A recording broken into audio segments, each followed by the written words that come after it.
Well, the police have arrested 2 more protesters today as a majority of demonstrators demand an end to illegal small-scale mining in Ghana, abandoning the street following the arrest of dozens yesterday. This afternoon, there's more police and media personnel on the demonstration grounds than demonstrators themselves, as police declared most of the protesters wanted.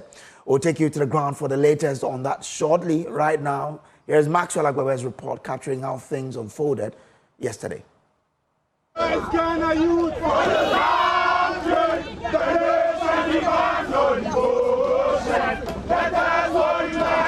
Scores of protesters gathered for day 2 of the Stop Galamsey demonstration. On the first day, the police stated that they approached with a de-escalation mentality. However, on the second day, it seemed the approach shifted to if persuasion fails, force is applied mentality.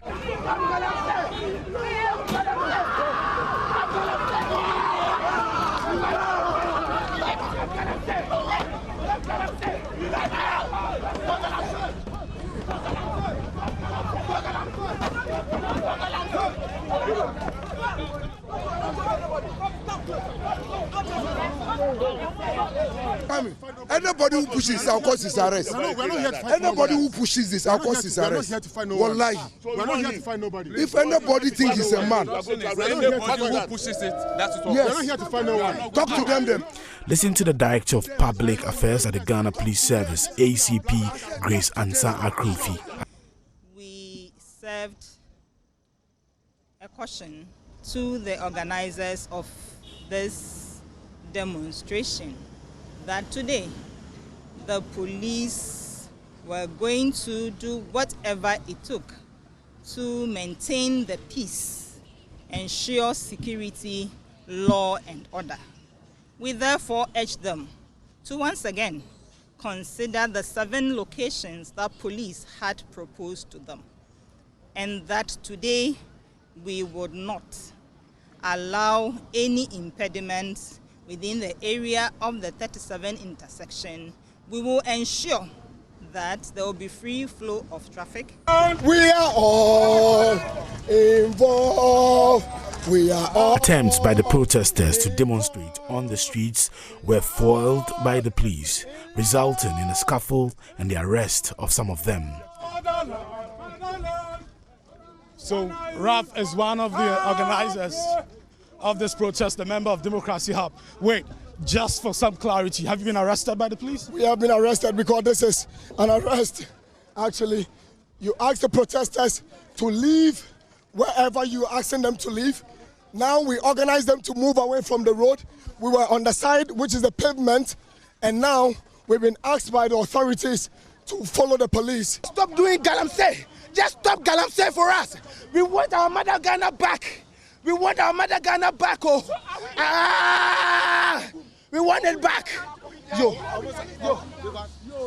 Police also attempted to tow a vehicle containing the protesters' sound system, water, food, and other basic necessities. They resisted, but the police eventually succeeded in towing the vehicle away.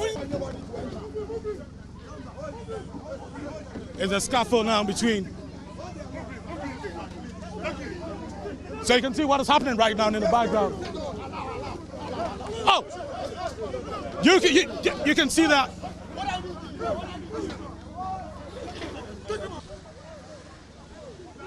It's beginning to get chaotic now. Personnel of the Ghana Police Service trying to arrest one of the protesters.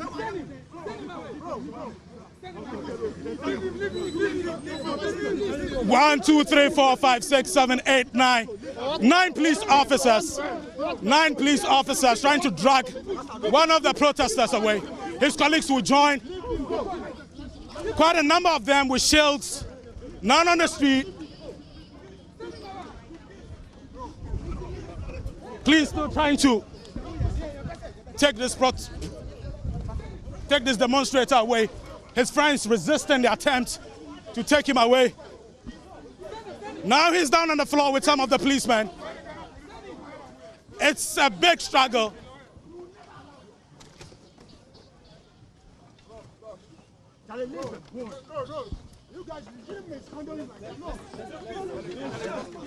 At a press conference later, 62-year-old Democracy Hub member Na Adeswa called for the release of those arrested. We wish to remind the Ghana Police Service and the government that their duty is to protect the rights and safety of all citizens, not to suppress them. The decision to escalate violence against peaceful demonstrators is not only a violation of our constitutional freedoms, but also an affront to the democratic values upon which our nation was built. Release all arrested protesters.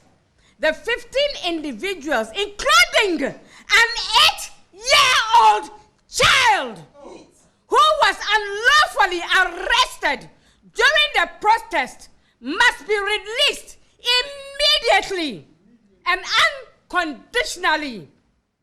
This continued detention is unacceptable and undermines the rule of law. I am the grandmother of Rose Sappho, the 8-year-old child who was unjustly arrested. Myself and other granddaughter, 10 years old, were released. Why? I asked for social welfare. They couldn't provide. Individuals who are speaking out against what they are doing, they have tried. And in a statement, Democracy Hub accused police of denying those arrested access to legal representation, refusal to provide information on detainee locations. Democracy Hub is also accusing the police of refusing all attempts to provide arrested protesters with food, water, female hygiene products and basic toiletries. The group strongly condemns what it describes as blatant human rights violations by the Ghana Police Service and demand that they respect the rights of every individual in their custody.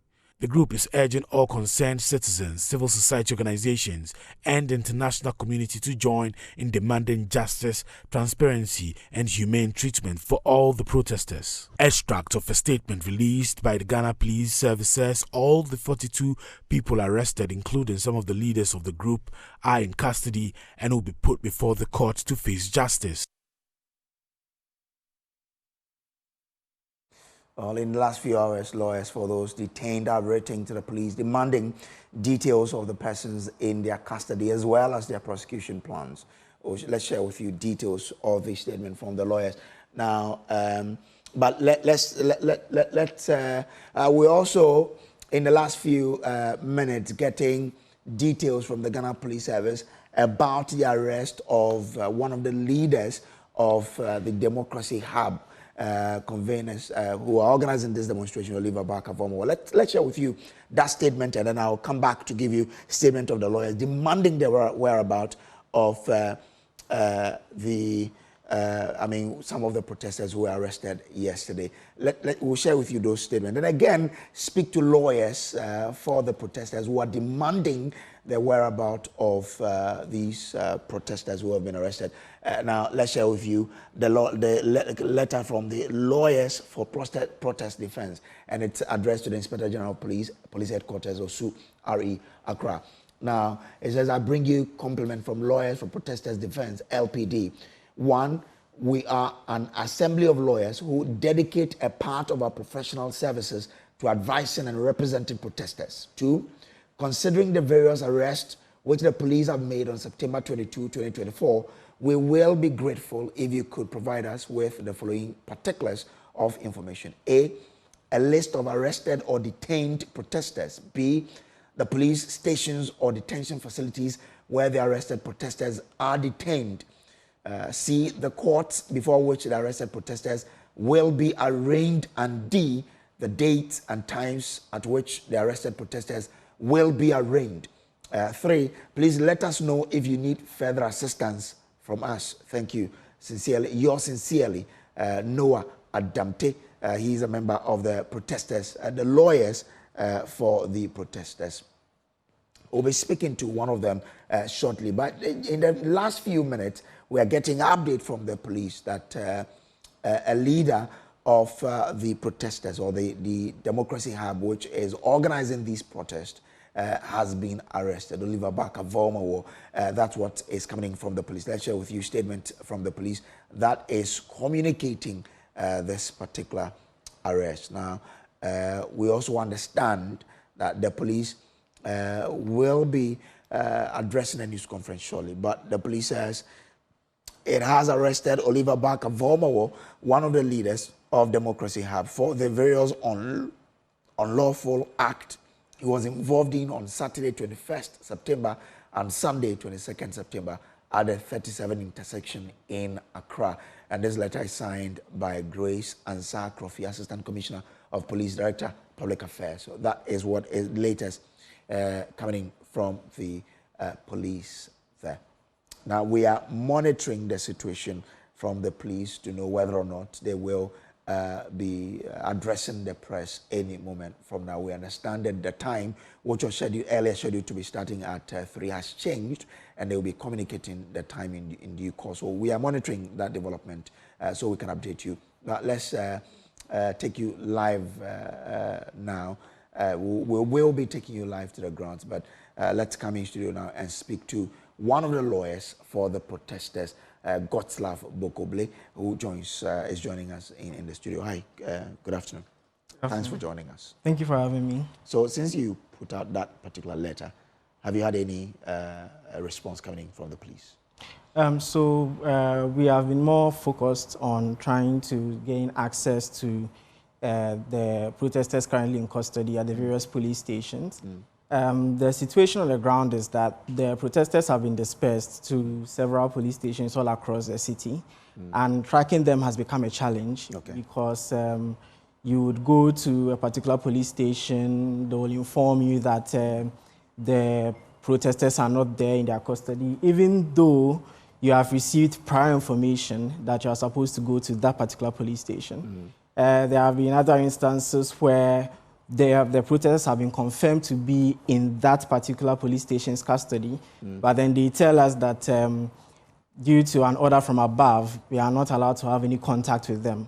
Some also tell us that we have to bring the investigating officer from the regional command before we can get to even speak to them. So as of now, we have no idea what they are being charged with. We can't even have conference with them. For some of them, we are not even allowed to give them food, unfortunately. So that is the situation on the ground as it stands. It means that you don't even know where a single of them is at the moment. So we do know where some of them are. We are still struggling to keep track of the rest.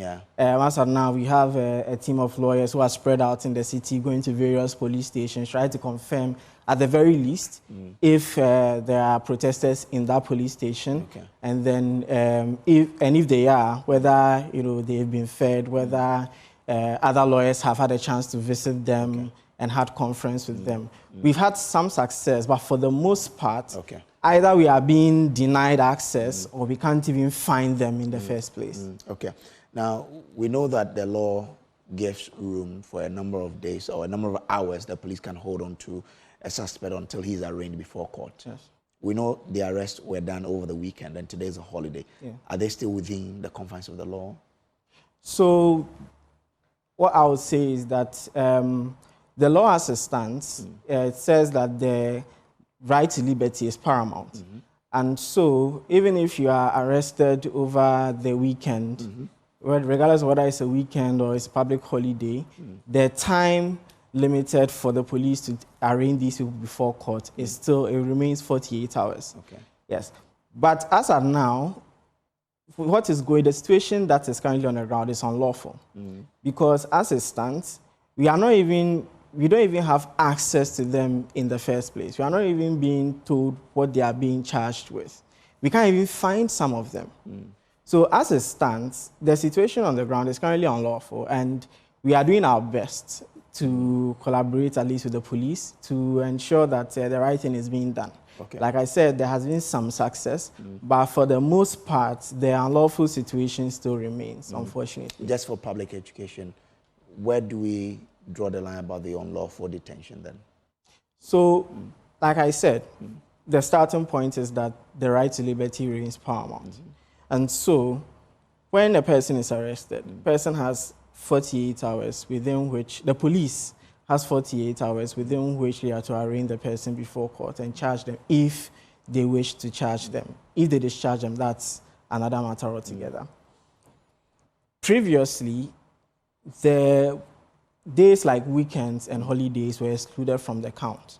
However, the Supreme Court has stated clearly that due to the paramountcy of the fundamental human rights of even accused persons, the 48 hours rule is not to be compromised for such inconveniences such as weekends or holidays. Because whether it's a holiday or it's a weekend, the time remains the same. Time doesn't run quickly when it's a holiday. It's still 48 hours. Yes. Quite interesting there. So what do you intend to do? Now that you've seen, you've known where some of them are, but you are still not able to meet them. You are still not able to also tell where some others are. What do you intend to do as lawyers? So for now, we are most concerned about the well-being of the protesters in custody. So right now, we are still trying to find them, first of all. So trying to make sure that everybody that we have found has been fed. We got news today, I think you reported earlier today, that a couple more protesters have been arrested. Yes, we also have to track where they are going to be sent to, and then we follow up on them, make sure that their well-being is being looked after. Then the next step is, if there are indeed going to be any criminal proceedings against them, we need to know what exactly they are being charged with. Yes, but as it stands, like I said, we don't even have the chance to conference with them, our clients. So right now, the next step, or the step that we are currently on, is to just ensure their well-being. Then we'll consider the response of the police going forward.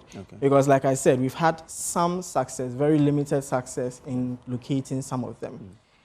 And then tomorrow being a working day, tomorrow with the holiday being over, we live to see what exactly we need confirmation from the police as to what exactly they are being charged with and how they plan on letting us get conference with our clients, because that is a right that they have no authority to suspend. You were asking about, the court that your client will be arraigned before. Yes. Now, tomorrow is a working day, so of course, if they will be arraigned, you have to get to know of those information today. Yes. You've still not heard about them. That's why I wanted to understand what lawyers you intend to do, whether you want to force the police to do the right thing. Yes. So, like I said, we are in constant communication with the police, or at least we like to think we are in constant communication with the police. There is always the option of trying to force the police hand. But then for now, like I said, our paramount concern is finding everybody, making sure that every single person is accounted for. And then we'll see what we can do moving forward. But then the plan is to ensure that when everybody is found, then we need to know what are they being charged with. Which court are they being taken to? Right now, the police is not forthcoming with respect to where they are going to charge them, because like I said, we don't even know where they are to begin with. Yes. So for now, we are just focused on the protesters' well-being. But once we have been able to track everybody, then the next steps will be to force the police hand. What do they intend to charge them? If they intend to charge them, where are they charging them? And what are they charging them with?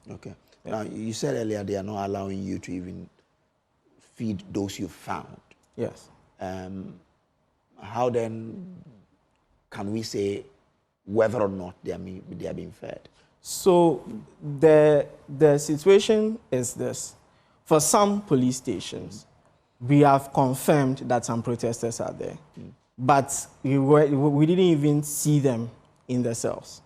but they confirmed that they were there. They told us that they are waiting for an investigating officer from the regional command to come and speak, to come with us before they allow us to see them. Okay. For some, we were able to speak with them even though they were in their cells. Okay. And so we asked them if they had been fed. We asked them if they were doing okay, and some of them confirmed to us that they were doing okay. Okay. Yeah. So we are working. If we are not allowed access, or if you are not allowed to see the protesters, then we have to proceed on the assumption that they have not been fed and they have not been catered for. Because if no one is allowed to see them, then who is taking care of their feeding? Okay. Do you have a deadline for this? When, I mean, after which you can then say that they are not being treated fairly, based on what you just said?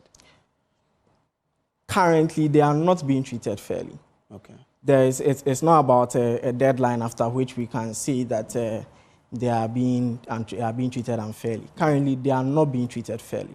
Because when you are arrested, you are supposed to, you have the right to conference with a lawyer.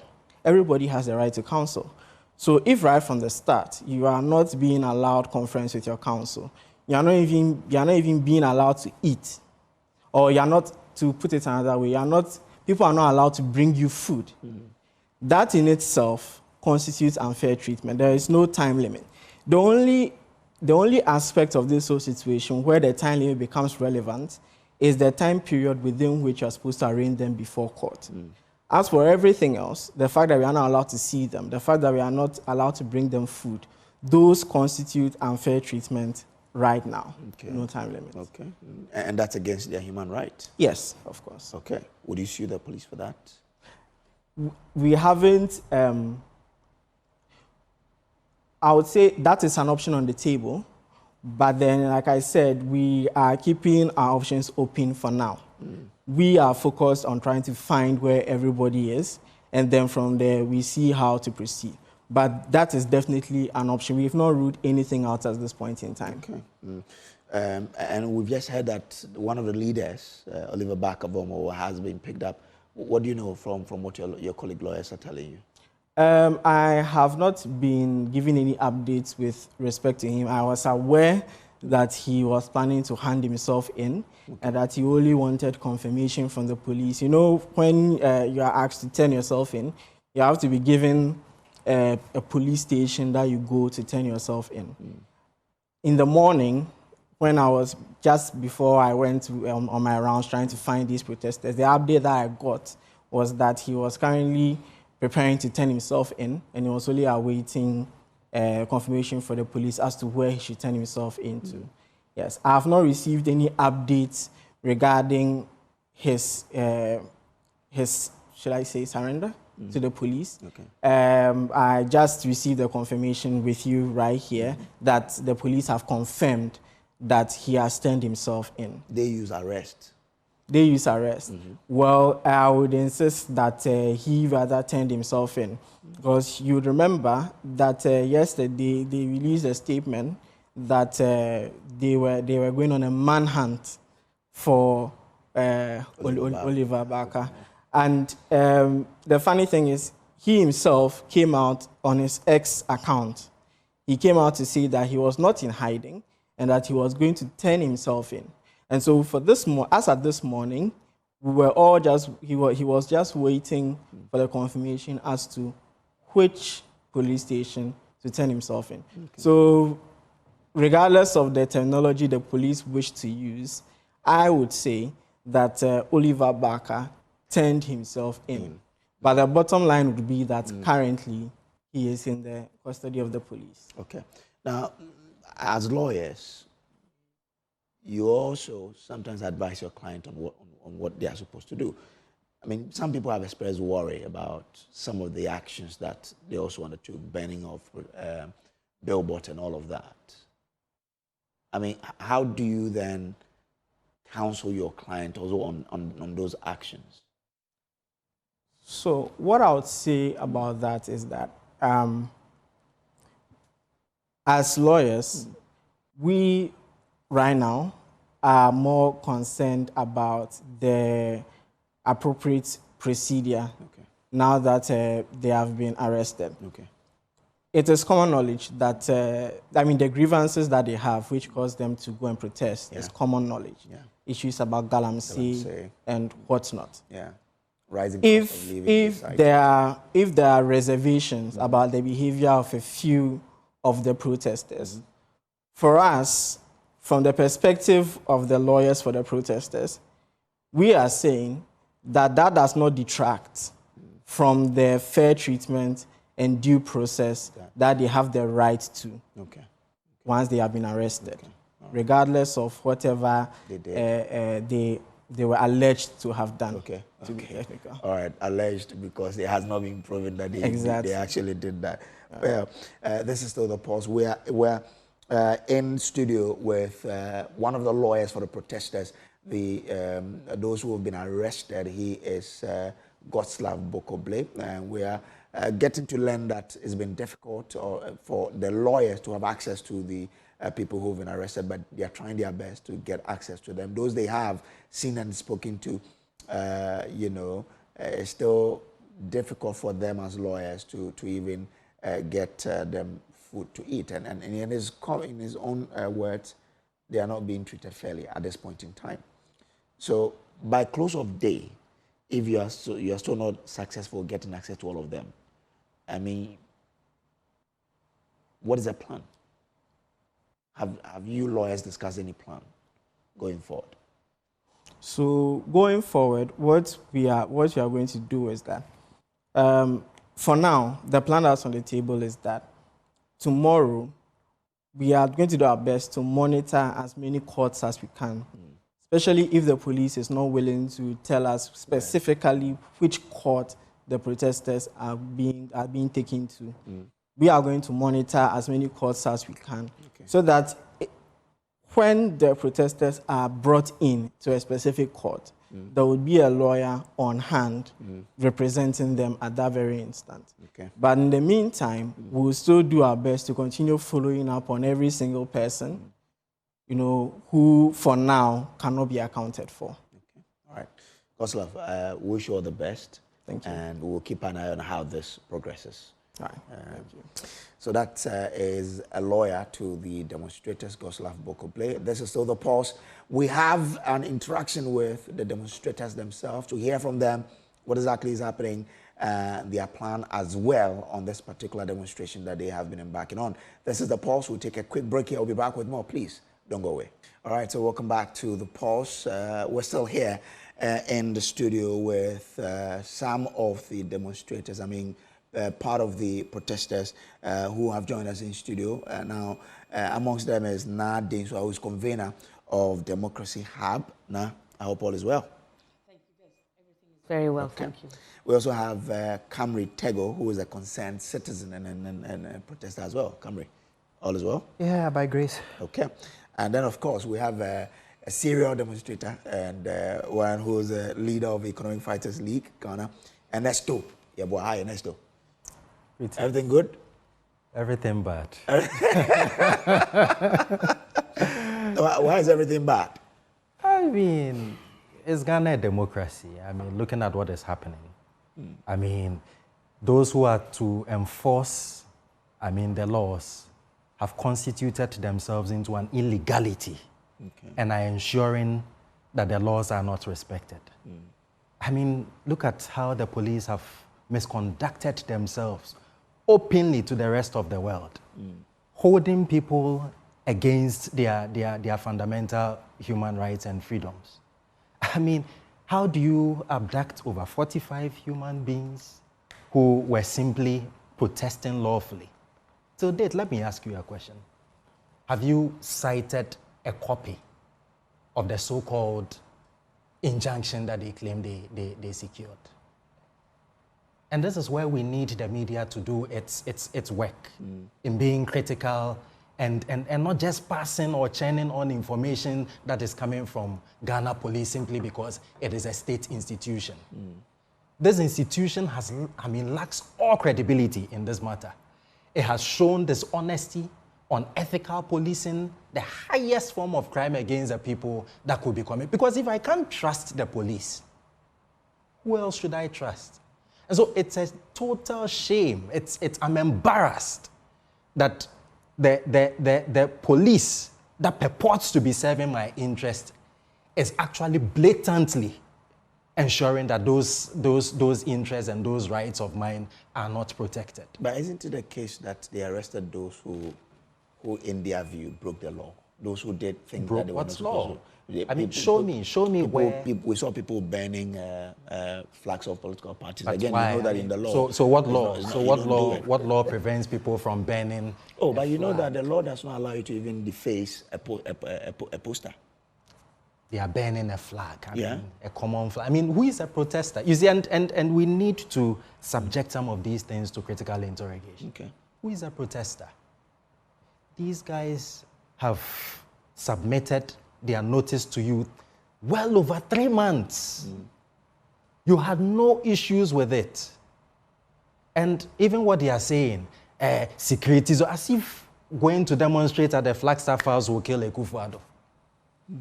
Just a few days ago, the NDC held their demonstration all over the country. Is the Electoral Commission's place not considered a security zone? And yet, it was contained, it happened. At that same Flagstaff House, the MPP have conducted demonstrations there, and they were allowed. And so, what is in contest here is the idea that people who are outside the duopoly have no right to protest, have no right to engage in certain things, and therefore when they do, I mean, how do you justify over 2,800 police officers? I mean, thrown at us just to ensure that our voices are muted. I mean, if we had any wise leadership in this country, is this the wisest use of resources? Do you know how much we are spending by the number of police officers we have occasioned at that space for the past 3 days? Should we not be putting them at Galamsey sites? It's not proactive policing to ensure that this does not go away. But these are armless demonstrators. What can Comrade Nad Densua, possibly do? What harm can she cause? Just standing there? I mean, no. And I saw her in the video. She was just sitting at one place with a child. That's why she's here. She's not arrested, isn't it? Is it? That the reason why you are here is because you have not been arrested. Is it really that I was with a child that I was not arrested, or is there another reason? Okay, I don't know. Concerning the so-called, what was it you said, defaced poster? Go to Makola and see how many posters have been defaced, and arrest all the women, males, children, adults that have defaced them. Do you know how many flags have been pulled down for any party just because we don't want them? So we pull them down, and you say what? We are standing at 37, we pulled some down, so you are angry, so you arrested us. Why? Go to Kaneshi Market. Go and see what is there. Go to Jamestown. Go and see what is there. But this little bunch of people pulled it down. Do you know what we do with them sometimes? Don't let me talk. Don't let me talk. Just because your poster is there, so we should all clap for you. Yay! Your poster is there. Some of us don't like your face. We'll move it. We don't only move MPP. We move NDC. If we don't like Alan, we move Alan too. If we don't like Chada, we move Chada too. No, but what is the crime? The law does not allow you to do that. Go to Makola and catch all of them. Then come and add me to it. When they see you, they will arrest you. No, but it is. Look, it is reality. It is happening. It is happening. It's not that it's not happening. It is happening. Go and catch everybody who has done it. No, but let the police keep going round, and for anybody who touches one, just catch them. See how many of us you will catch. Whether you can keep us all in cells. Master, this will only make us do it more than before. Please. They should stop that. My issue is this. If we are pulling down party paraphernalia, first of all, ask yourself, is it all party paraphernalia that was being pulled down? It happened to belong to one particular political party, right? Secondly, this particular political party we are talking about, who are they? They are the government in power. Who are we protesting against? Is it not the government in power? So what can we do to show our displeasure with the current government? But you don't break the law to protest, do you? At this particular point, I don't even consider it breaking the law. I mean, look at the comments that came afterwards. People are embarking on a peaceful protest. Just the nights before, literally, somewhere around 11, was when the police decided they want to embark on a special operations. And look at the time it was announced.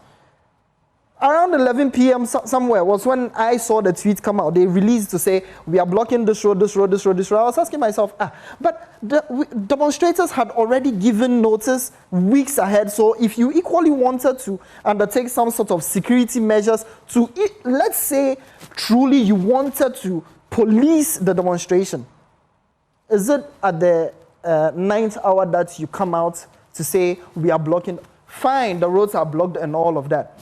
We proceed to continue with the demonstration. You get designated areas where you've blocked, so we moved away from the 37 down to the roundabouts where the blockage does not, it also became a problem. Why should that be? Yesterday, and yesterday for me, it was a harrowing moment, right? I use yesterday as an example because right before the arrest of Ama Governor and all the protesters that were gathered there, I was there. I took a video with Ama Governor. We were speaking. Then I was called and said, oh, the press conference is going on at the Freedom Center. Okay. I was even contemplating with Ama, oh, should I go or should I just stand here because it will be over soon? I said, you know what? Let me go join them at the Freedom Center. And then when I'm done, I come back. I was at the Freedom Center when one guy we were on video with, we were speaking with, quickly got on a motorbike and rushed the Freedom Center to say all of them had been arrested. I'm like, what? How is this possible? Why should we allow this? And the matter at hand, the reason why we are protesting, simply has to do with Galamsey. The issue is, it seems a lot of people are reluctant to talk about it because probably they are not feeling the woes, the troubles that Galamsey is causing Mother Ghana and to our brothers and sisters living in the different regions where these atrocious exercises are taking place. We happen to be in Accra, so when we open our taps, we have flowing water. We are happy. One of the people, you saw the bottle of water Nadinso was holding 3 days ago and asking you if you will take a sip of it. But that is somebody's main water that they drink. It's their main source of water. Look at what Galamsey causes when it comes to fishing. Mercury poisoning, fishes, dead. You're literally poisoning people. One of the livelihoods of people that, and mind you, all our forest reserves are now being attacked. Why? I'll tell you something that, frankly, gets to me the most, especially for those that like to politicize it, right? So if I heard, and then followed up by reading, that in the period past, the previous government, out of, was it 4 years or 8 years, they only issued licenses for mining for just about 53 licenses or 58 licenses. It's well in the 50s, right? This Akufo-Addo government alone has ended up giving 1,503 licenses for people to go out there and mine. And you begin to ask yourself, why? It is absolutely preposterous, it is ridiculous and downright outrageous. And people are angry and they are protesting, and this is what we get. The police is basically brutalizing people. As I speak to you now, on the grounds of 37, 2 other people were arrested this morning. You were asking about the numbers.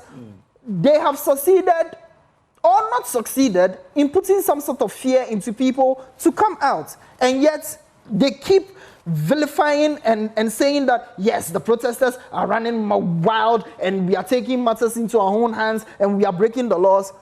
Frankly speaking, if you decided you would not mind us, let us do our peaceful 3-day protest and then we go our way.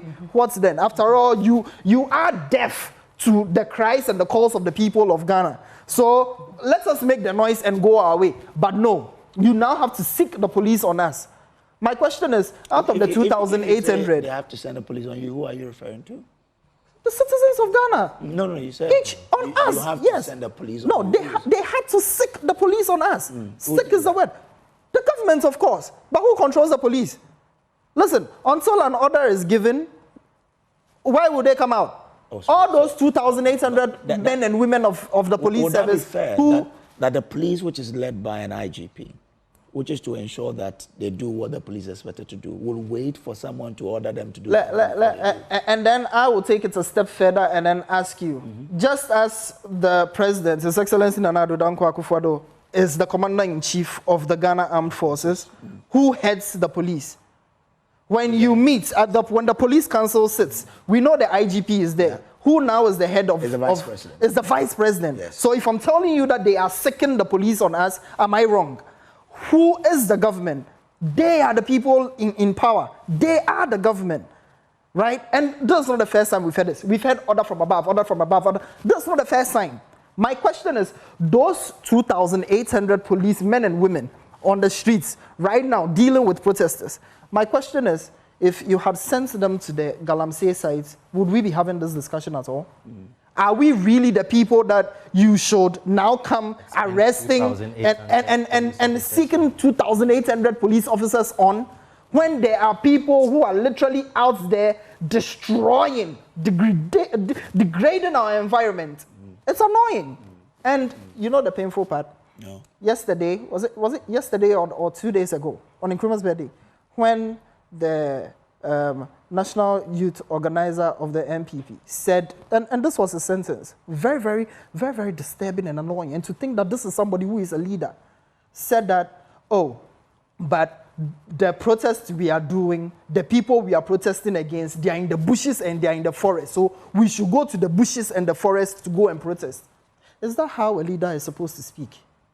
And people are defending this. People think that it's okay. It is high time. Frankly, if you asked me, I think people are not even angry enough. A lot of people are not, they feel, a lot of people feel this is a one-time show. People feel this is an opportunity for some people to gain. But even if it is for self-interest that we are doing this, the question is, at the heart of the issue, are we right or wrong? But Ernesto, just before I go to Awolaso, because Awolaso has joined us on this conversation, the police earlier had indicated that they could not allow you to go on with the demonstration in terms of how you wanted it to be, especially the locations. And they said they could allow you to do it at other locations. Would it have hurt if you had agreed to those locations? Well, they have no right under this law and current Public Order Act and its arrangement to stop us if we say that this is where we want to occasion our demonstration. They have absolutely no power. What the law says is that, okay, you can proceed to court and obtain an injunction. Did they do that? I think you see, but we have to hold their feet to the fire. Where is that so-called injunction? Where is it? Okay. You have a point. But they haven't produced it. So this is a lying state institution that does not deserve our trust and respect. That is based on if they are not able to produce the injunction, right? Well, but they don't. And we can go into even the merit and all of that of it. But then let me come to the point that my brother was making earlier. This is why the Economic Fighters League has consistently advanced the idea of a new constitution. This IGP may have been a good IGP had it not been for Article 200 of that constitution. Who appoints him? So he's an errand boy at the beck and call of the president. And that's what it is. He's simply serving party, not Ghana. It's not a Ghana police service. It's a party police service. Oh, but Ernesto, I'm not sure this is a fair call. Protecting... Because you've seen the IGP and what he does. I am analyzing what I am seeing between the protection of our forests, our natural resources, our water bodies, and the prevention of protesters who are simply saying protect our natural resources. I mean, what should be the priority here? If the IGP and the Ghana police was not a party police, what would have been the rational options under these conditions? No, I get you, but I think I also think that it's an unfair comment to make that the Ghana Police Service is only doing party policing. My brother, you know the issue. I think sometimes you journalists care too much about these politicians who don't give a hoot about you. No, it's not like we care. Killed Ahmed Swale, they keep threatening you, they keep violating, and then you keep defending them in the name of devil's advocate. No, we are not defending anybody. I'm just saying that the comment you made about the police service, an institution that it is doing party policing, that's what I'm saying. That no, it's but not what do you say about the police service that lies to protect who? Lies to further whose interest? Lies to advance whose cause? In all cases, it points to the Jubilee House. And we understand the architecture. The architecture is initiated in the 1992 Constitution, Article 200. And we are saying that had it not been for that, perhaps this, Dr. Dampar, he is a very independent, assertive, person. Intellectual and all of that. I have no basis to attack his intellection. What I am attacking is the integrity of the service under the circumstance, in what they have done, in how they have conducted themselves. Why do you come and lie to the public that you have obtained an injunction when you have not? Why? But do you know that for a fact, that they have not secured an injunction? Have you seen the injunction? So I am challenging them to produce it. Okay. I am challenging them to produce it. And how was that injunction obtained? In which court? In which court? You see, if we want to run a democracy, let us run a democracy. But from all indications, this is not one. Okay. This is not one.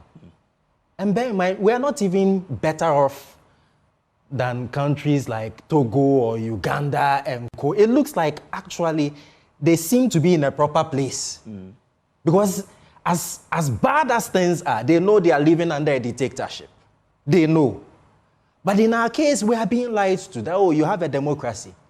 And yet everything about it shows that, no, this is not a democracy. This is an autocracy, oligarchy, something else other than a democracy. Okay. Your constitution itself is not a democratic document. It is a military document. This is what we are talking about here. And so we are clear. You take the fact that, look, in just, and this is how serious this matter is. In just about 2 years. I'll let you hold, so I bring in Awula Sawa, but conclude on this point for me. In just about 2 years to come, we would be importing water from elsewhere. And so when that insane national youth organizer says that they are in the bushes and all of that, all he's trying to do is to divert attention from the real issues. How many of us are going to be able to afford imported drinking water?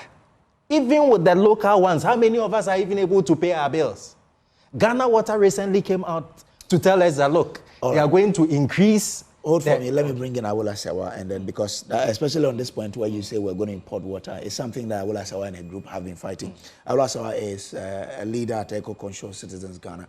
Awula, thanks for joining us here. Now, if you look at the reasons for which the democracy have embarked on this protest, is to force government to ban Galamsey. That's one of the things where it ties into what you also do. Looking at the posture of government and what has happened so far, do you see government responding to the calls by these protesters? Good afternoon. Thank you very much for having me. I'd like to salute all those who have been angry enough to go on the streets and to say that this has to stop. But let me just say that we cannot ban Galamsey. Galamsey is a criminal activity. And what you do when there's criminal activity is that enforcement takes place. You arrest those engaging in it. So let me just make that clear. It's a criminal activity and you enforce the laws. Now, what I would like to say is that it's astonishing that we want to arrest protesters. Look at the number of police officers who have been brought there. But when the environmental terrorists are operating in broad daylight, they're operating with impunity. We've even mentioned the Ashanti Regional Chairman, the Director of Akunta Mining, who is purported to have destroyed parts of the Tano Nimiri Forest Reserve. Even getting an investigation completed against him has not been easy. media against Galamsey has tried to get a docket because they've made a complaint, and to the best of my knowledge, it hasn't been forthcoming. So it's sort of really astonishing how so many police officers can go to a situation where you have unarmed persons who are saying that we are defending Ghana, we are being nationalistic. We will not sit idly by whilst Ghanaians are being poisoned. And let me make it very clear, even when we get clear water from Ghana Water, who tells you there's no mercury in it? Yeah. Who tells you that? So I think that we have, together with organized labor, the GMA, UTAG, other CSOs, the Catholic Bishops' Conference, GMA, we have said that the government has been given up to the end of the month, which frankly is a bit too long because we are being poisoned as we speak. But we have given them up to the end of September to declare a state of emergency and use the state of emergency to get everybody out of our forest reserves and water bodies. We've also asked that LI 2462, which allows for mining in forest reserves, including globally significant biodiversity areas, be done away with. And we've been saying that they should pause community mining because community mining in many respects doubles as Galamsey. There's no enforcement going on. We're not even checking that they comply with the terms of their license. Okay. Because as Frimpong Boateng said, if I may finish, if you have a license and you're going outside the parameters of your license, then you are engaged in illegal mining. And we want all those named in this report to be investigated. Okay. We will have strikes and demonstrations if by the end of this month, the government continues having meetings, but they have the energy to cause the police to arrest peaceful demonstrators. I'm grateful. Stay with me. But let me take you now to the police headquarters, where my colleague Maxwell Agbagwa is standing by with the details on what exactly is happening at the headquarters. Maxwell, so what's happening there now?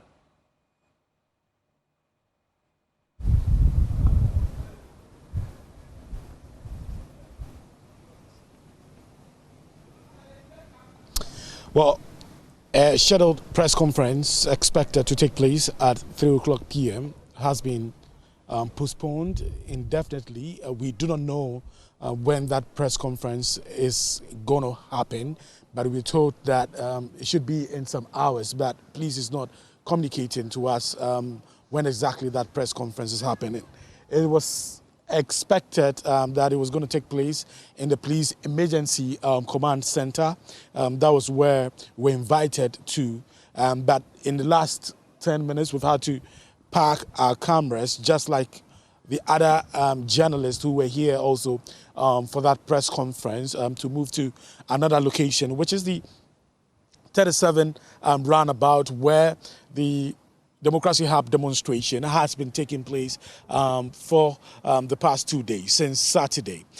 So all the journalists who were in that building behind me, the police emergency command center, just about 50 meters away from where I'm standing, have all had to park their cameras and tripods to move to the 37 Roundabout for that press conference to take place. We do not know what the agenda for the press conference is. Police has not communicated what it is to us, but some of the journalists and some of the media people around have been speculating that it could be an update on the arrest of the Democracy Hub convener, Oliver Barker-Vormel. We know that in the last 2 hours, the police has released a statement saying that they have arrested him for various acts of lawlessness that they say he took part in during the protests that happened on Saturday and then Sunday. So that remains a speculation. We do not know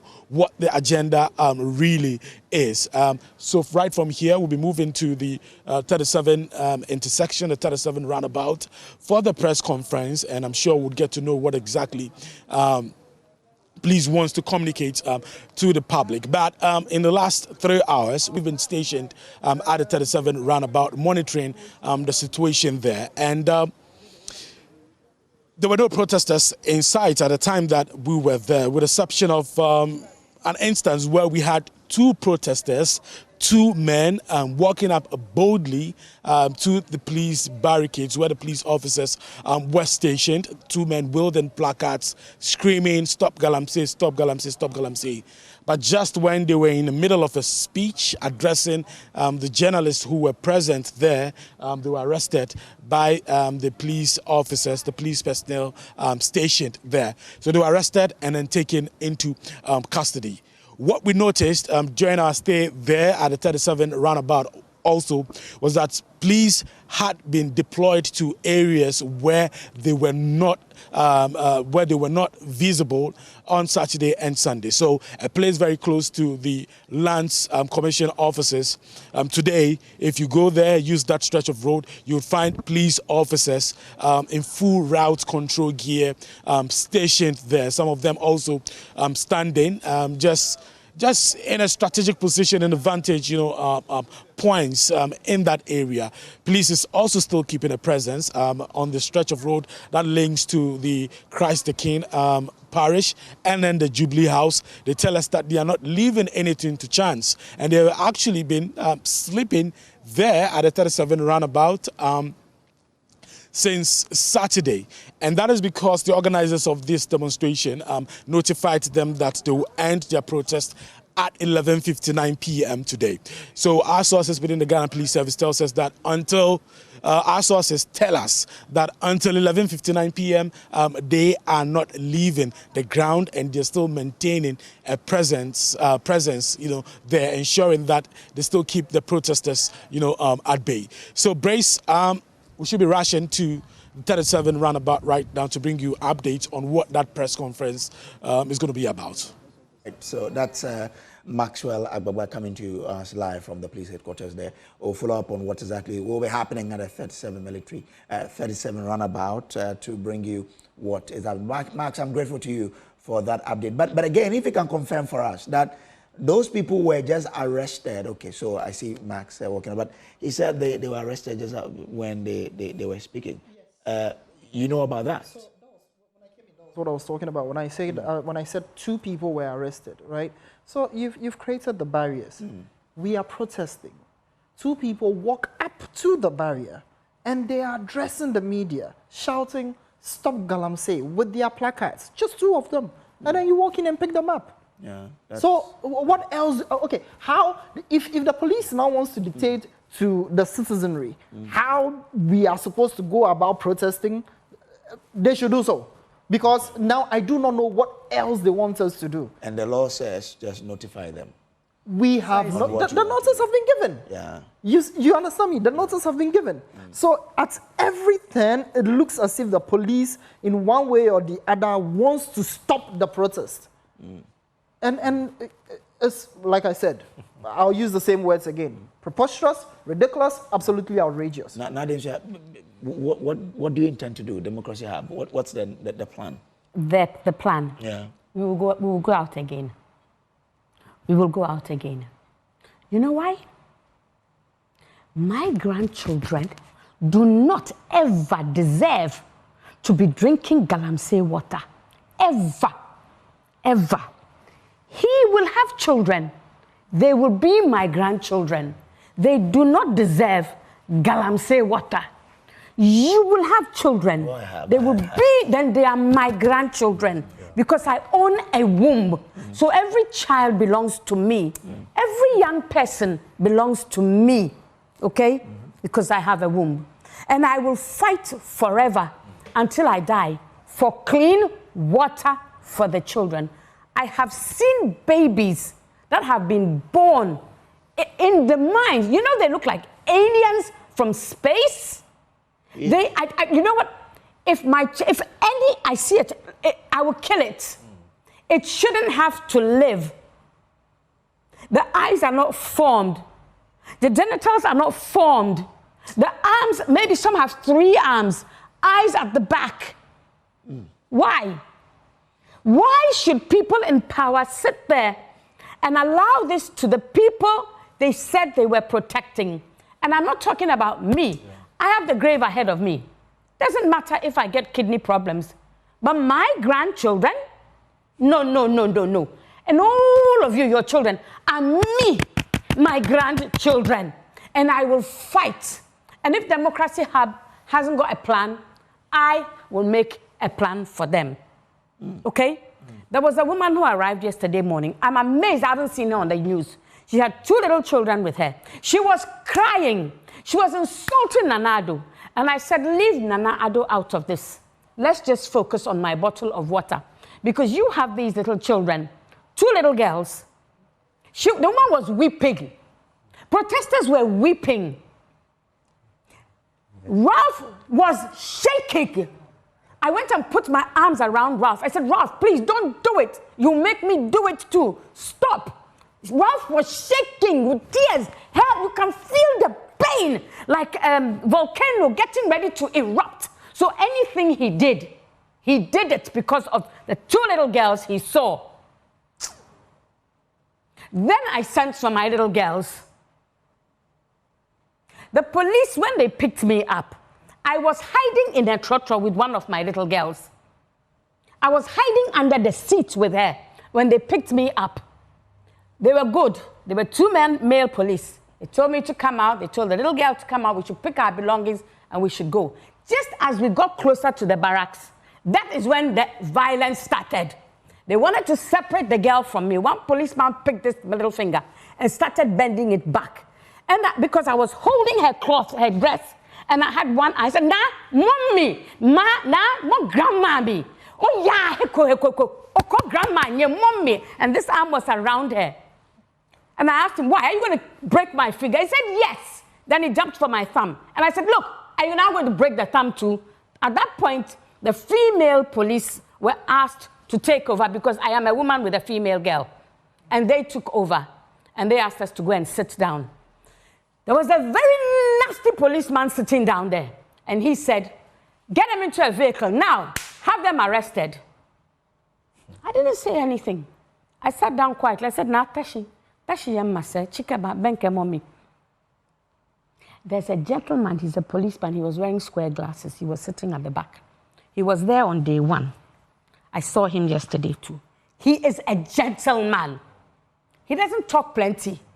He stands back, observes, and then he just gives his order. He told that nasty, horrible man sitting under the key, let her and the child go. He said, no, it's an amole. They should catch her. Because she's their mouthpiece. Yes, I am their mouthpiece. I am short and weak, but I have a mouth, and I will use it. I don't have any guns. I cannot punch you and you will fall down, but I have a mouth. I will use my mouth. And the galamsey that is going on is not good. The children are being poisoned. I have a herbalist. I have 2 kidney patients in my home where I live.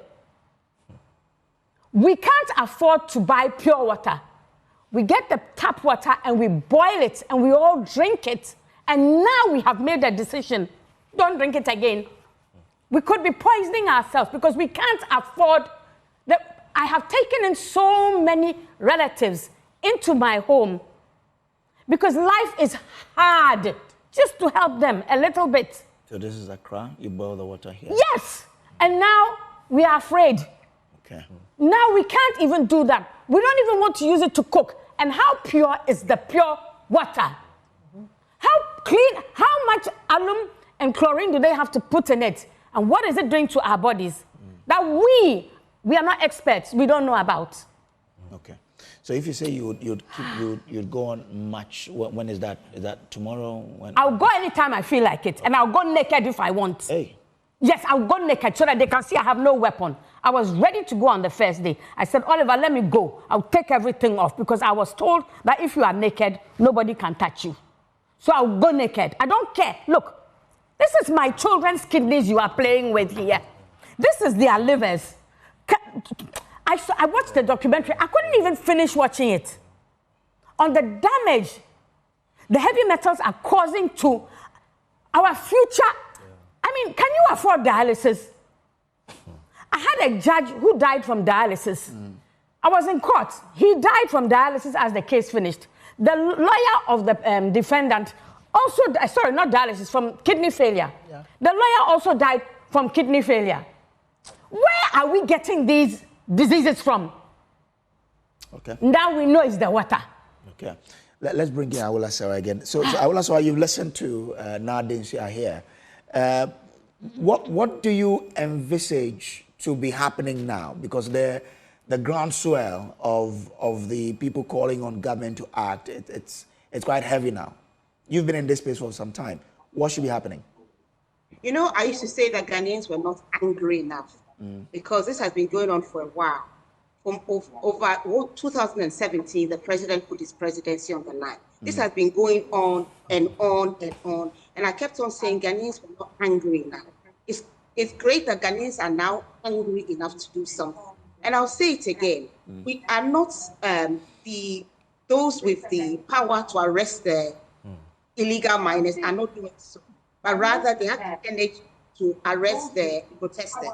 So what we are saying is that 30th September is just in 7 days' time. If the demands have not been met, then I'm afraid there'll be a series of strikes and demonstrations. And we are calling on everybody aspiring for political office, whether NPP, NDC, Cheddar, Tremanting, anybody. We want you to subscribe to the demands. Because we want Ghanaians to be nationalistic. This is not about political party. We are being poisoned. This is an existential threat we face. We are being poisoned. As was said, when you get the water from the taps, how do you know that it doesn't have mercury? Mercury is colorless. So what we are saying is that everybody aspiring to political office have the interest of Ghana at heart. And all of you subscribe to the demands. One, if a state of emergency has not yet been declared, declare one, go into the forest reserves, clear everybody and all machinery. Nobody should be allowed to mine in forest reserves, let alone globally significant biodiversity areas. LI 2462 should be done away with because we cannot have mining in forest reserves and globally significant biodiversity areas. Once we are at it, we have to repeal EI 144, the perverse executive instrument that declassifies parts of Achimota Forest, the lungs of Accra. This small-scale mining has to be done away with. In most of the cases, it's Galamsey pure and simple. And I'll give you an example. In Atronsu, they had the pure, pristine Atronsu stream. They said, we do not want community mining, which was being forced down their throat. Anyway, the case is in court. Excavators were going to Atronsu. We contacted the Western North Regional Minister, Honorable Rocky or Richard Obing, to stop the excavators from destruction. They did not do so. Now, the once pristine water has been poisoned, and yet we have the energy to go and arrest people who are demonstrating and who are unarmed. But those who are poisoning our water sources, those who are destroying our forest reserves, we won't do anything because the firefighters in many of the cases are the arsonists. The firefighters in many of the cases are arsonists. Let me be very clear. Why has illegal mining not been stopped? Because those who should stop it are the very people engaged in it. I challenge anybody to contradict me. Those who should be stopping it, they are the ones involved. And that is why a galam stop or all, whatever you want to call them, had challenges. So what we are saying is that the 30th of September will come soon enough. And if government is still having a series of meetings, instead of calling a state of emergency, then what has to happen will happen, because we need to stop Ghana from being poisoned. We are all being poisoned today. And let me say, the poison has reached the food chain. So when you're consuming your tubers, do you know that you might be consuming mercury-laced cassava or yam or whatever? When you are eating your corn, do you know that corn absorbs poison? And corn is used to, when you want to reclaim land, you can plant corn, the corn absorbs the poison, and the corn is later destroyed. That corn is coming from the Galamsey areas. Do we know that that's not what we are being using for our Kenke and Abolo? We face an existential threat, and it's a shame. It's a shame that leadership is more interested in votes than in protecting Ghanaians. All right, so after 30th, community members should go into the forest and deal with those in the forest. I would like to say I'm grateful to you for joining us here. She is with Eco-Conscious Citizens Ghana. Now, Deja, we're just about wrapping up. What will be your departing words? The children, they are always the future. They must be protected. And we are not protecting the children. We are actually killing them today. We are killing them today. Stop Galamsey now. Thank you. Gamri. Well, I have two things to say. One, with the arrested protesters, my fear, my greatest fear in this world is being arrested and having absolutely no one knowing where I am, or having absolutely no one being able to reach out to report to my mom, my family, even my lawyer. Over 45 people arrested, 2 people this morning, and I don't know why and how it is that the police gets to not only move them to separate locations, but as far as Oyibi, I'm just getting a report on my phone, as far as Oyibi is where they are finding some protesters. And some, till now, we don't know which police stations they are in. And of course, you spoke to a lawyer early on. Some people are being denied basic things.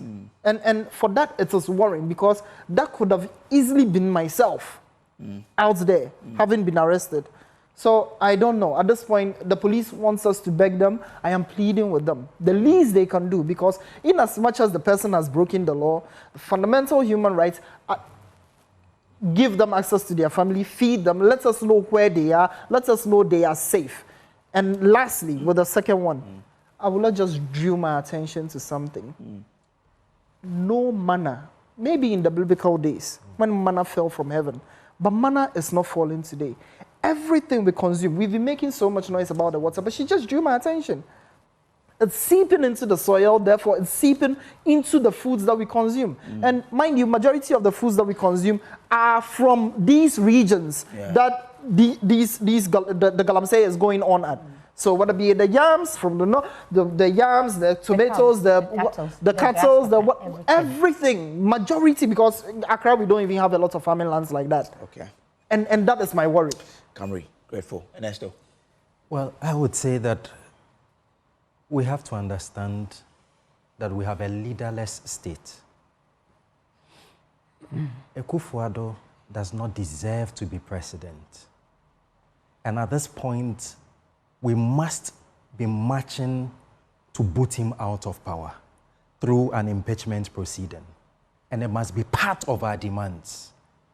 Because this is somebody who swore an oath to protect life and property, to protect us, to protect the people. When we say national security, that is what we mean. It's not about regime security. It's about the protection of our water bodies, the protection of our, flower and fauna, the protection of our plants and seeds, the protection of the human beings. And he has failed woefully. Look, what would it take for a president that is in charge to stop this menace? Just one simple edict to Ghana Army. The Ghana Army from now onwards, water, river, and forest reserves are in your care. Ghanaians, every time you see that your water has turned to chocolate, know that Ghana Army has failed you. And watch what will happen in this country. If they kill someone, would you not cite human rights? Please. They are killing us. So that will be an act in self-defense. The kind of killings we have condemned are the types of killings that has, foreign multinationals who are already exploiting the people, exploiting our resources, and when the people protest, they are killed. That's the kind of injustice we protest. But not people who are blatantly killing us. You have 2 days ago or 3 days ago, is it your station I watched?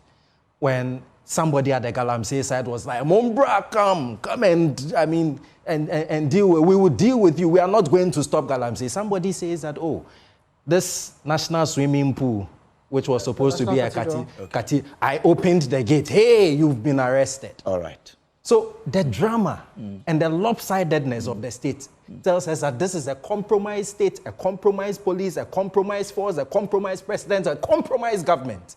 We have no leaders. And it is time for us to rise up and resist it. Ernesto Yeboah, I am grateful to you. He is leader of the Economic Fighters League, Ghana.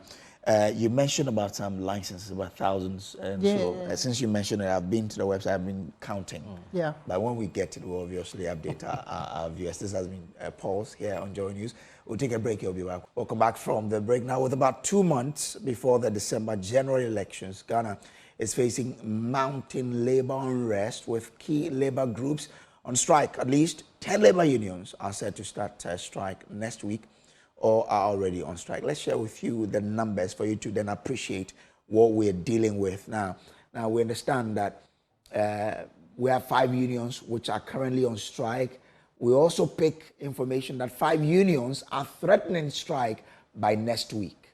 So these are the numbers there. So it means that 5 already on strike now, 5 to join next week. That will make it 10 of the unions already on strike. Now, if we look at the labor unions on strike, we have Senior Staff Association of University Senior Staff Association, we have NCC staff, we have the Ghana administrators, the GAWA. We also have FUSAG, which is the Federation of University Senior Staff Association of Ghana. We have TEU, also on strike now. I mean, the senior staff began theirs on September 16. NCC started September 18. GAWA started on September 18. FUSAG started on September 18. And TEU began on September 20. There you have it for reasons that these guys are on strike. Now, those who are threatening to strike, we have the Mortuary Workers Association. They are threatening to begin their strike on September 26th. And September 26th is in 3 days' time. So just this week, we'll be seeing some more people beginning their strike action. And the reason for mortuary workers to declaring strike action, they say, is because of unpaid salaries. CTAG, you remember CTAG was on strike for over 2 months. They are threatening to begin that strike again. And they say that the reason for that is unfulfilled promises given by government.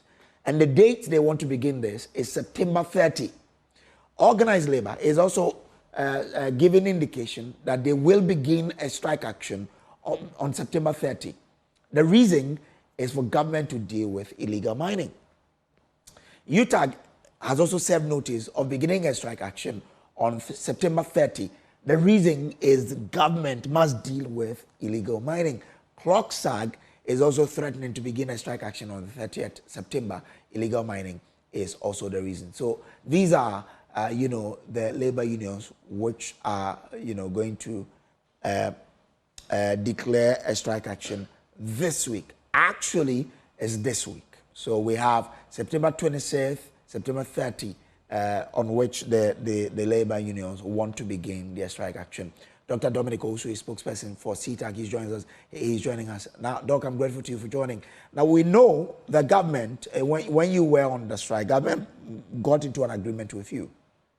What has happened that you declare those things as unfulfilled, and therefore you want to begin another strike action?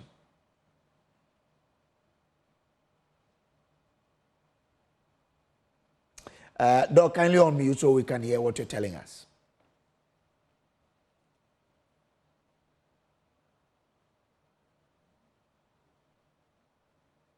Okay, so Dr. Dominic Osu speaks for CTAG. He will be joining us so we can hear, we can then appreciate reasons, the details of the reasons they are giving for their strike action. Doc, I can now hear you. So I wanted to understand, when government got into that agreement with you for you to call off the strike, what has happened between that time and now that is making you to, give indication that you're going to start the action again? What has happened between that time and now that was making you to, give indication that you're going to start the action again? Yes, thank you so much. Good afternoon to your viewers. I want to say emphatically that when we called off the strike, we were given timelines by which our all year round compensation and then also the migration will be successfully done.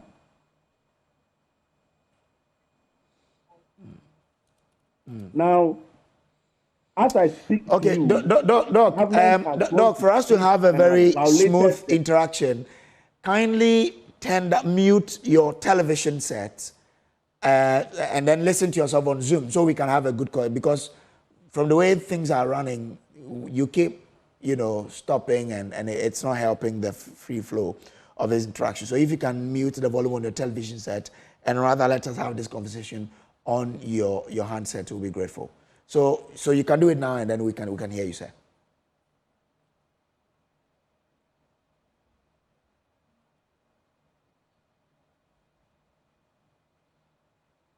Okay. Yes, look, so we can now hear you. You were making a point about the fact that they agreed to do certain things in terms of your, the migration, if you can continue from there.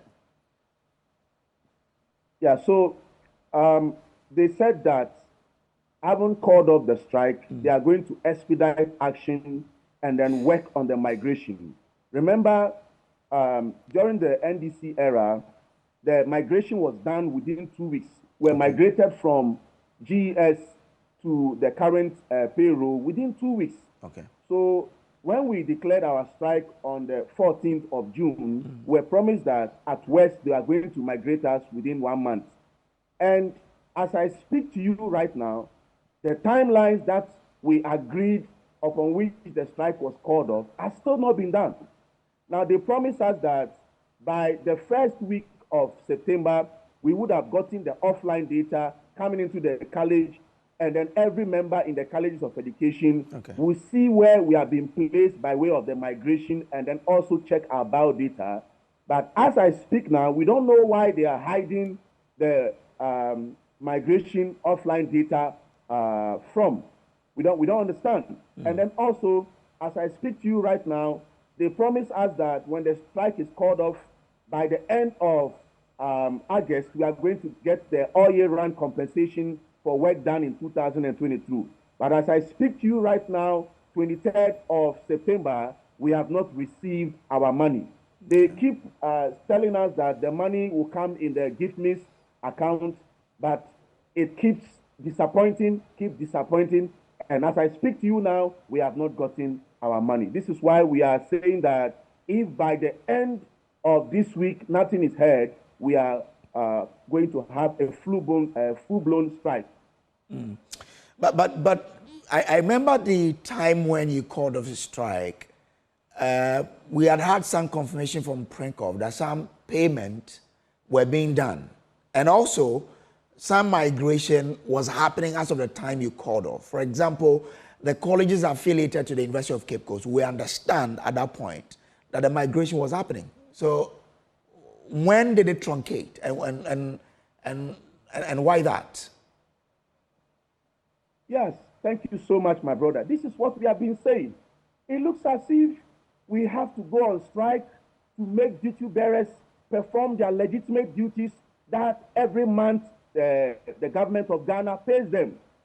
It is because of our strike that is why they were expediting action.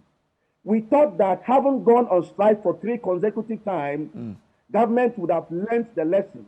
This strike that led to 2 people dying, and then also 1 person snatching phones and being beaten, and then also losing so much.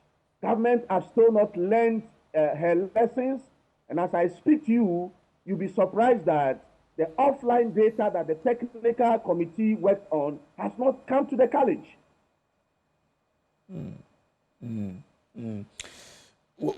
So have you got in touch with GTech to understand why that migration process has not been completed?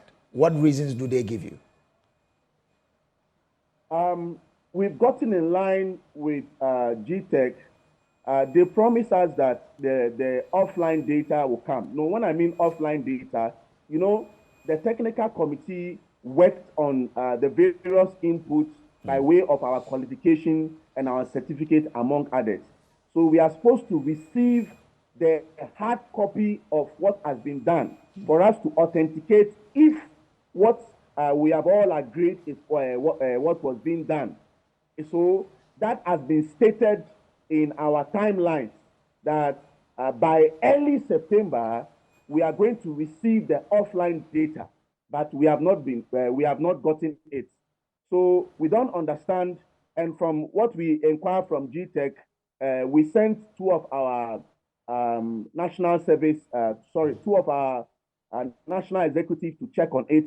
They tell us that it has been done, but per what we have agreed, it has to come so that we see what has been done, if it is really what we have agreed or not. And members, as I speak to you, are very anxious because they don't know what is in the migration, and migration is being done for CITAC, and we deserve to know what is in it so that we can be rest assured that once we have called off our strike and then we are working, government is also doing its part. And then they also promised us that by this week, we are going to get the appointment letter.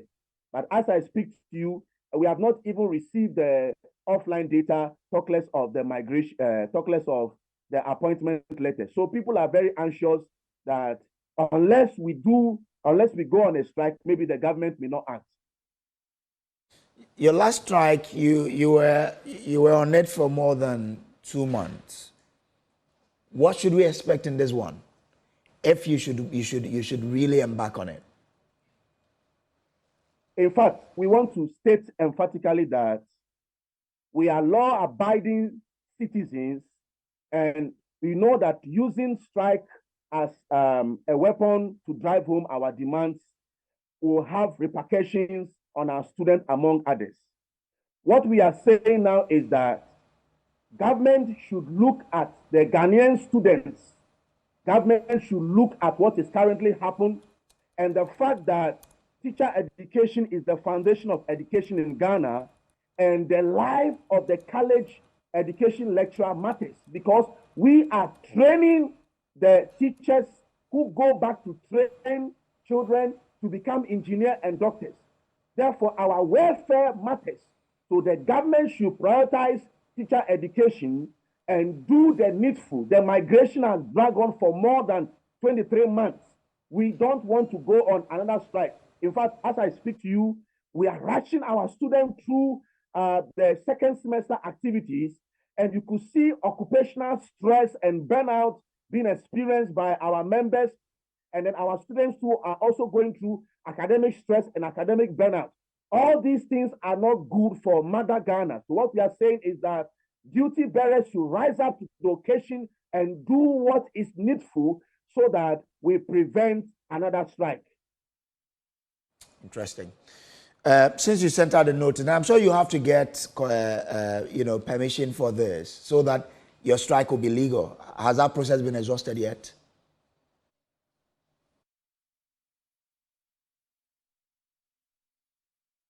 Tomorrow, I'm told there's a meeting between us and government. But here again, look at it. We have had more than 43 meetings, consecutive 43 meetings on our condition of service. So the question now is that do we eat meeting? Do we eat meeting? Do we eat promises? Please, you don't need meetings. You don't need promises. They know what to do. They know what they have to do. They know they have to sign some documents. They know they have to give us the migration offline data. They know they have to pay us the all year round work. People are being paid for some of these things. As we are working and killing ourselves, they should also go ahead and do the needful. All right. Grateful to you, sir, for joining us, and we'll keep an eye on how this transpires. So that's it there with, CTAG. They are threatening, to go on strike if government does not honor their request by the end of this weekend. There's another pause here on the Joy News channel. My name is Samuel Brace. We'll take a break here. When we return, we have a conversation with some interesting group of people you'd love to listen to. So please do stay. All right, so welcome back from the break there. Let's now have a conversation with people from the Ghana Federation of Disability. I have in studio Sylvester Aqua, the man in the dark shades. Sylvester, how are you? I'm doing great. Great. And I also have Ameto Ella, the man with the lady's name. Ameto, how are you? I'm doing good. Okay. Good, yeah. All right. So, I understand that you have issues with the political parties running into the 2024 elections. There are some concerns that you have, something you want them to bring out in relation to your welfare. What is it that you're looking forward to? Well, thank you very much. We are not actually having problems with them. Okay. I think there are some things that we have to voice out. Okay. Those who are coming, they have to work on it for us.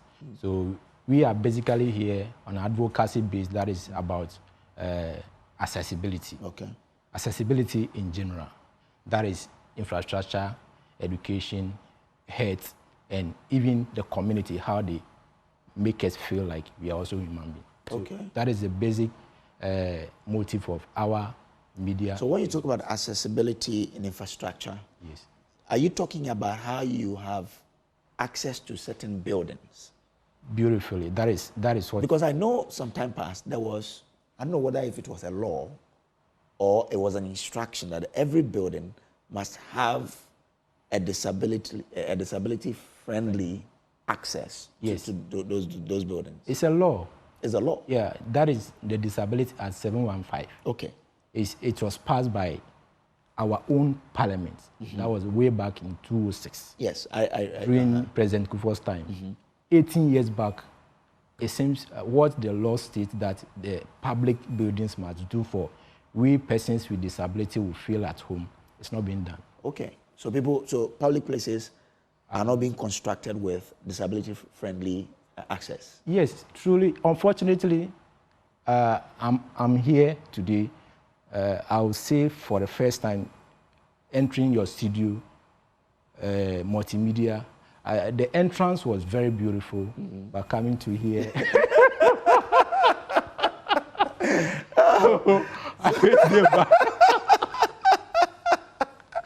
So we are under the telecom. Yes. Yes, to be frank, here is a public place. Okay. According to that law, I must be able to access this building without any hindrance. But unfortunately, it's like this. But I think as time goes on, this building, I think it's a new building.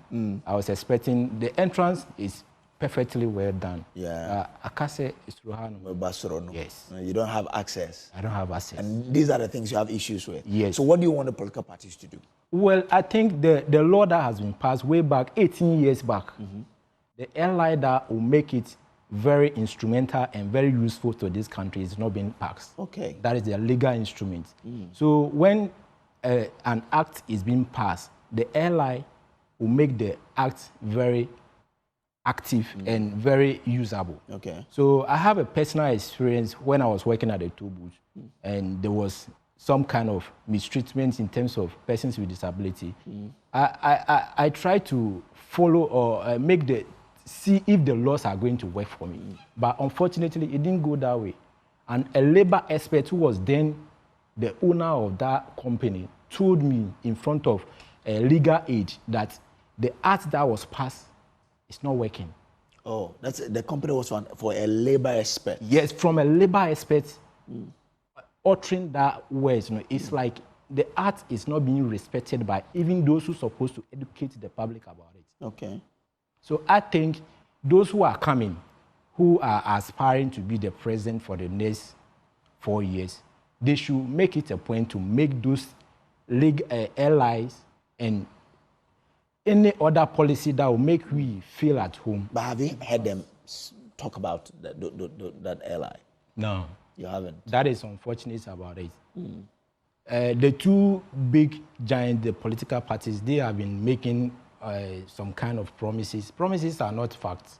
They are something that we can all say. But when it comes to doing what is going to be factual, we don't know about it. Okay. Yeah, so, but if they say they will do it, we just pray that they do it. Okay. You understand?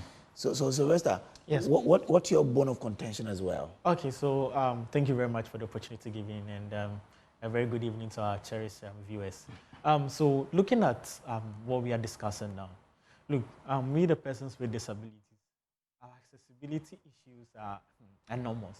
Now, look, the political parties, I will not even give them any, I'll not pardon them or something, because you see, the act has been passed. It's left with what? Enforcement. Political parties come, go, and they just play around the act. They don't do anything to make sure that the laws are being enforced. Okay. You see, we have public buildings being constructed. We have public hospitals, public district assemblies being constructed. How many of them can boast of, accessibility friendly? Okay. That, these places are accessibility friendly. We have lifts, we have a well-constructed ramp. What even annoys me the most is the public buildings that has the ramp, but it's like a steep. How then will someone in a wheelchair, be able to make his way to the top? Okay. Whilst even the ramp is more like a steep. You see, ramp should be a little bit slopey so that it will aid easily movement. Okay. But here lies the keys. It's constructed and it's like a steep. So we are just I'm going to inform them. We plead with them. They are coming up with their policies. They are coming up with their, promises and all. But the issues of persons with disability, as far as accessibility, jobs, and other things are concerned, are not being tackled. They're not being met. Okay. All right, guys, I'm grateful to you. I hope that the political leaders will listen to this plea of yours so that something can be done about it. I think we have to have this conversation again. Very important. So we can really get those are the help of affairs to really attend to this. But I'm grateful to you, Ella, for passing through, and for Aqua as well for coming. Thank you very much. All right. Thank you very much. This has been the pulse for you today here on Joy News. There's more on myjoyonline.com. When you go there now, Oliver Barker-Vollmer arrested over Democracy Hub protest. We also have a lot of stories on there now. Go there and read some. This one says, I'll pay child benefit of 500 cedis, unemployment benefit of 700 cedis monthly. That's according to Akpalu pledging there. Well, thank you for being with us here. My name is Samuel Kojo Brace. Happy birthday to you. Manuel Ohinijan, you are in the UK. Enjoy your day.